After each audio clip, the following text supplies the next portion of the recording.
I'm David Ross. I'm a GB Wheelchair Rugby player, and that's pretty much all I do, actually. I've played sport all my life, but team sports is where I really felt at home, and I played rugby for 7-8 years before I got injured, and it was just the most natural thing for me to filter into wheelchair rugby.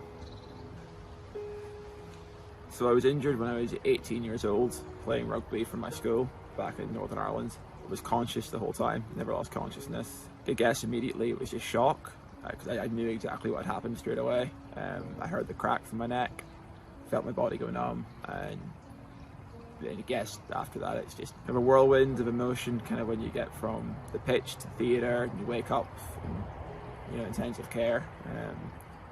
And after that it was a bit of a blur, obviously that early stages after an injury. Yeah, it's definitely a pretty tough thing to go through, especially at such a young age. Initially I went to a hospital called Altnagavin.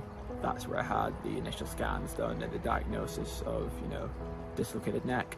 From there I was transferred to the Royal Victoria Hospital in Belfast, and then I was there for about 6 weeks before going to Musgrave Park Hospital, where I did the rest of my rehab. Musgrave Park was the easiest part for me. Obviously initially when you're in hospital and there's no routine, you're kind of waiting for the days to pass until your body's healed enough for you to start to try and strengthen yourself again. Being at Musgrave Park, where you had your daily physio and daily occupational therapy, you had that routine. When I was in at the same time as a few other lads similar age to me, so we'd actually had 4 lads in the same bay that were aged 17 to 21. It did make the process a lot easier, because 4 young lads in a bay were going to have a bit of crack. It's extremely hard for everybody in your life, especially parents. They can't do anything, and that's the hardest part. They just have to sit there and watch and hope that you can come back from this. And fortunately, I think my mum and dad will be the first to tell you they couldn't be more proud of what I've managed to do since leaving hospital. So yeah, wheelchair rugby was a no-brainer for me. Absolutely love rugby. I'd never lost my love for rugby.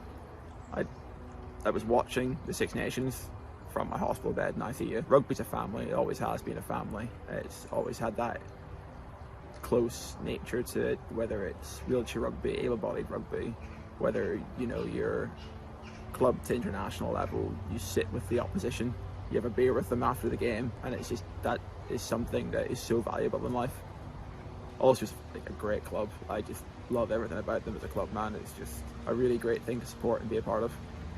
So when I was asked to come down and have a look at Horatio's garden, I wasn't really sure what to expect, but coming here and seeing it, it is far, far beyond what I imagined it would be like. It is a really, really incredible space, and I can only imagine what this would do for inpatients, outpatients, even staff members at Musgrave Park Hospital. If it was me, it would have made my time in rehab like tenfold better. It's just a exceptional space and something that I think they would be thrilled to have.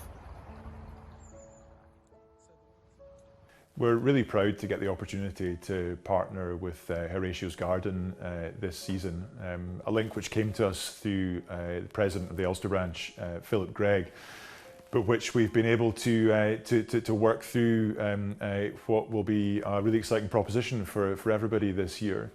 I think for us to be able to look at opportunities for our players and our staff to get involved in the creation of the garden, and work with the charity to organise visits there, etc. as well, will be great for us, and hopefully great for everyone involved with the charity as well. And we hope to be able to provide just some really interesting and nice opportunities for people to meet players at a venue that we know is going to provide some respite for people going through very challenging times. So looking forward to a year ahead, at an exciting time for the charity, and being part of what I know is going to be something special for everyone here in Belfast. Ulster Rugby fans, we need you to help raise £100,000 in order to build and open the garden in Musgrave Park. Every £1 that you donate will be doubled, so dig deep and please help change the lives of thousands of people for the better. Thank you.